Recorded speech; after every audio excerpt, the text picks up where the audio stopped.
नमस्ते योगीज। मैं श्वेता कंटारिया, योग एक्सपर्ट और द योगा एंड मोर की फाउंडर, आज के इस दूसरे प्राणायाम वीडियो में, जो कि हमारी 7 दिन की योग यात्रा की एक कड़ी है, आप सबका स्वागत करती हूँ।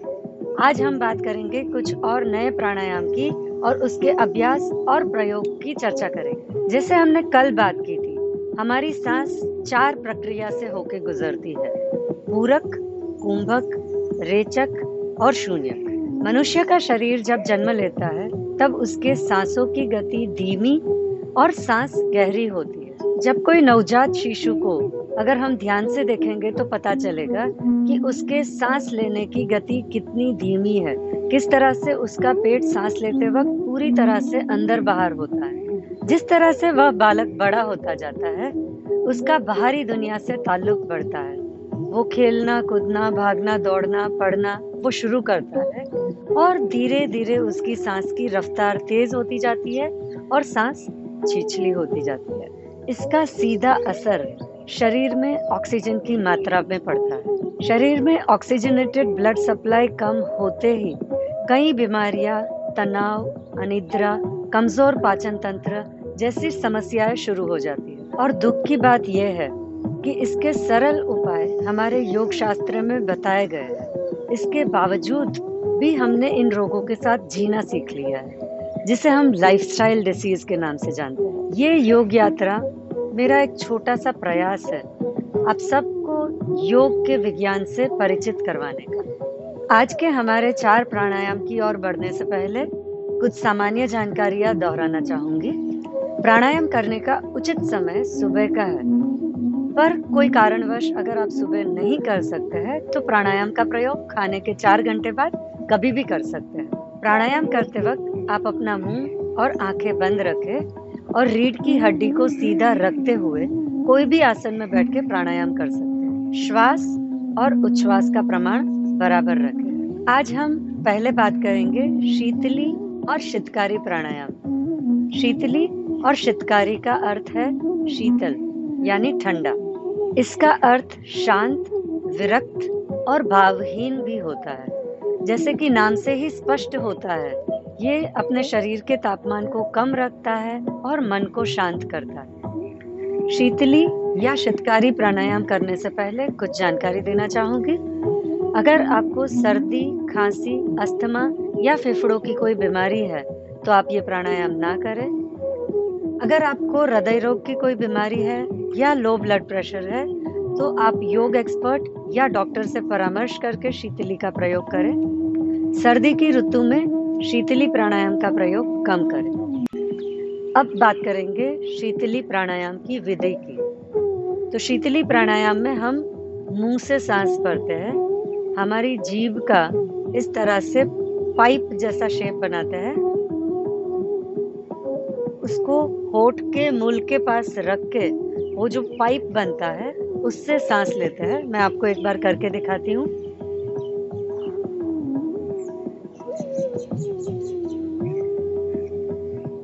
इस तरह से एकदम गहरी सांस लेनी है, मुंह बंद करके ये सांस को कुछ देर तक शरीर में रहने देना है और नाक से उच्छ्वास करना है। अगर कोई कारणवश कोई इंसान इस तरह से जीभ का पाइप शेप नहीं बना पा रहा है, ये नहीं कर पा रहा है, तो वो अपने दांत को इस तरह से जोड़े और साइड में जो जगह बनती है वहां से सांस ले। ये भी आपको मैं करके दिखाऊंगी।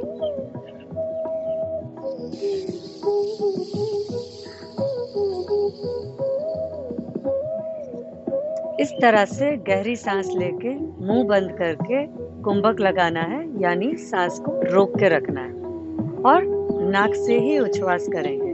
तो ये 2 अलग अलग तरीके हैं शीतली और शीतकारी प्राणायाम करने के। ये महज 2 अलग नाम है, बाकी दोनों प्राणायाम एक जैसे ही है। तो अब हम सब साथ में 3 बार शीतली प्राणायाम का प्रयोग करेंगे। जो दर्शक अपनी जीभ का रोल बना सकता है वो उस तरह से रख के सांस ले, और जो नहीं कर सकता वो इस तरह से दांत को जोड़ के इसका प्रयोग कर सकता है।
अब देखेंगे शीतली प्राणायाम से होने वाले कुछ फायदे। यह शरीर से अतिरिक्त गर्मी दूर करता है, शरीर से आलस दूर करता है और शरीर को स्फूर्तिला बनाता है। यह प्राणायाम पाचन तंत्र से संबंधित रोगों में भी मदद करता है। सूर्योदय से पहले यह प्राणायाम करने से याददाश्त और बुद्धि बढ़ते हैं। हाई ब्लड प्रेशर, कब्ज, एसिडिटी, बुखार या त्वचा के रोग के लिए भी यह प्राणायाम बेहद फायदेमंद है। अगर आपके पेट या मुंह में अल्सर्स है तो यह प्राणायाम का प्रयोग जरूर करें। नियमित रूप से यह प्राणायाम का अभ्यास आपको किसी भी तरह के संक्रमण के प्रभाव से बचाता है। हमारा अगला प्राणायाम है उज्जयी प्राणायाम। उज्जयी का शाब्दिक अर्थ है विजय यानी जीत दिलाने वाला। उज्जयी प्राणायाम को करते वक्त समुद्र के जैसी ध्वनि उत्पन्न होती है, इसीलिए इसको ओशन ब्रीथ प्राणायाम भी कहा जाता है। उज्जयी प्राणायाम करने से पहले कुछ जानकारी देना चाहूंगी। लो ब्लड प्रेशर के मरीज ये प्राणायाम ना करें। हाई ब्लड प्रेशर के मरीज इस प्राणायाम में कुंभक ना लगाए यानी सांस को रोक के ना रखें। और शुरुआत में उज्जयी प्राणायाम करते वक्त खांसी आना सामान्य है, आप चिंता ना करें। अगर खांसी आती है तो फिर से आप ये प्राणायाम का प्रयोग शुरू करें। अब बात करते हैं उज्जयी प्राणायाम किस तरह से करते हैं। उज्जयी प्राणायाम गले को खींच के रख के उसमें से सांस लेके होता है। मैं आपको दिखाऊंगी किस तरह से। गले को इस तरह से अंदर की ओर खींचना है। ऐसे खींच के हम दोनों नासिका से ही सांस भरेंगे और इस तरह से गला रखने से ही गले में थोड़ी खराश जैसा लगता है और खांसी आती है। और सांस अंदर लेते वक्त और बाहर आते वक्त समुद्र जैसा ध्वनि भी उत्पन्न होता है। मैं आपको एक बार करके दिखाऊंगी।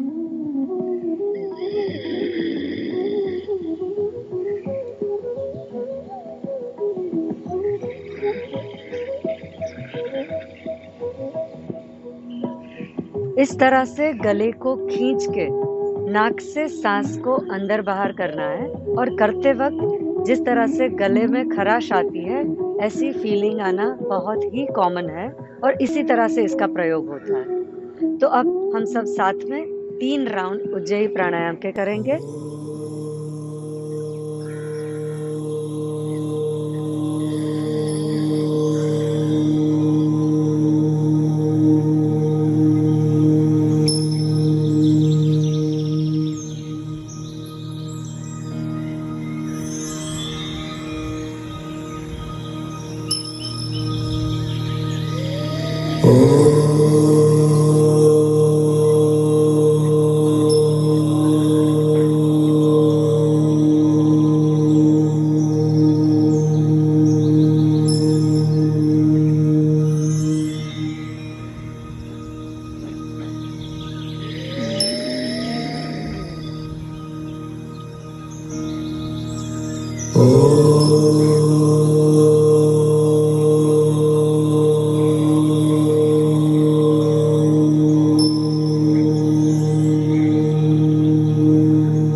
अब बात करते हैं उज्जयी प्राणायाम से होने वाले कुछ फायदों की। यह प्राणायाम करने से आपके फेफड़े मजबूत होते हैं और शरीर में रक्त का संचार बढ़ता है। हृदय रोग, अस्थमा और हाई ब्लड प्रेशर के मरीजों के लिए यह प्राणायाम फायदेमंद है।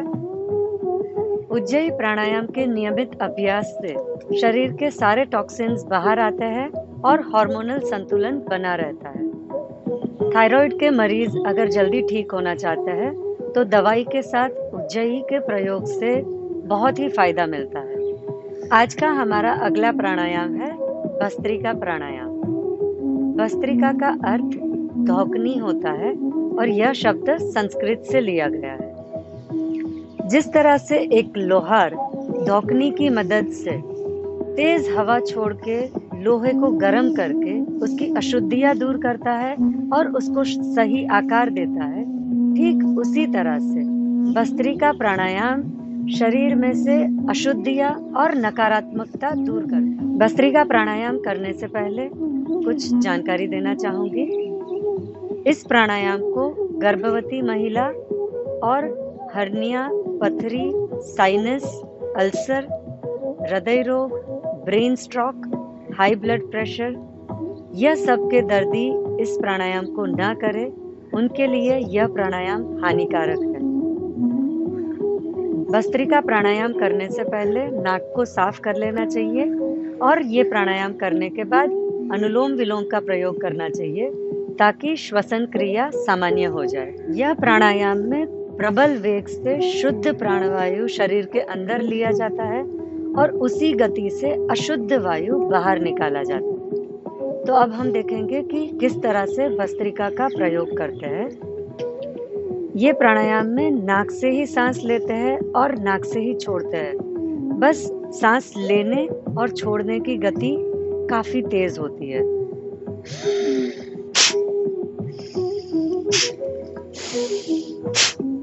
इस तरह से सांस लेते हैं। पेट का अंदर बाहर होना वो सामान्य है, बट इसको जोर जोर से करने की जरूरत नहीं है। सांस लेते वक्त पेट अंदर बाहर हो वो उचित है। 1 मिनट में हम 12 बार भस्त्रिका का प्रयोग कर सकते हैं। तो अब हम सब साथ मिलके 5 बार भस्त्रिका का प्रयोग करेंगे।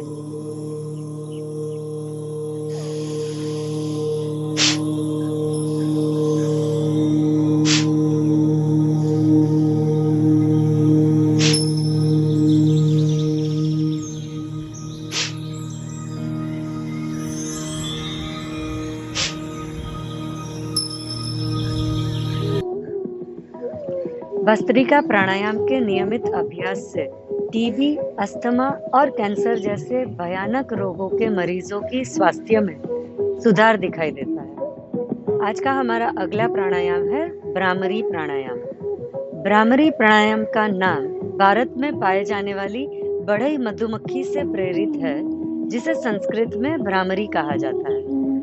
भ्रामरी करने से किसी भी व्यक्ति का मन तुरंत ही शांत हो जाता है और किसी भी प्रकार के तनाव, क्रोध, निराशा और चिंता से मुक्ति मिलती है। यह प्राणायाम मस्तिष्क की तंत्रिकाओं को आराम देता है और मस्तिष्क के रोगों के लिए काफी लाभदायक है। मधुमक्खी के ध्वनि की तरंगे मन को प्राकृतिक शांति प्रदान करती है। भ्रामरी प्राणायाम का प्रयोग कोई भी व्यक्ति बहुत आराम से कर सकता है। इसमें ना कोई उम्र का बाध है और ना ही कोई रोग निरोग का बाध है।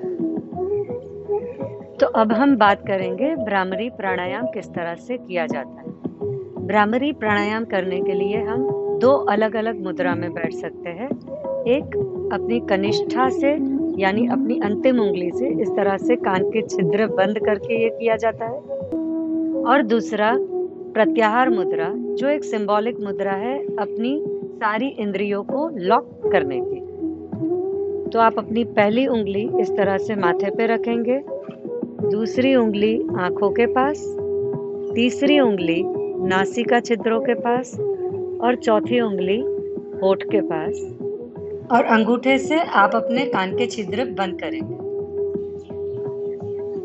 तो ये हुई प्रत्याहार मुद्रा। तो इन दोनों में से कोई भी एक मुद्रा में बैठ के आप भ्रामरी कर सकते हैं। भ्रामरी करने के लिए आप नाक से लंबी सांस लेंगे और गले से मधुमक्खी के जैसा हमिंग साउंड करते हुए आप सांस को बाहर निकालेंगे। तो अब हम सब साथ में मिलके 3 राउंड भ्रामरी प्राणायाम के करेंगे और आज हम प्रत्याहार मुद्रा में बैठ के इसका प्रयोग करेंगे।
अब बात करते हैं भ्रामरी प्राणायाम से होने वाले फायदों की। यह प्राणायाम चिंता, क्रोध, तनाव, निराशा और उत्तेजना से मुक्ति दिलाता है।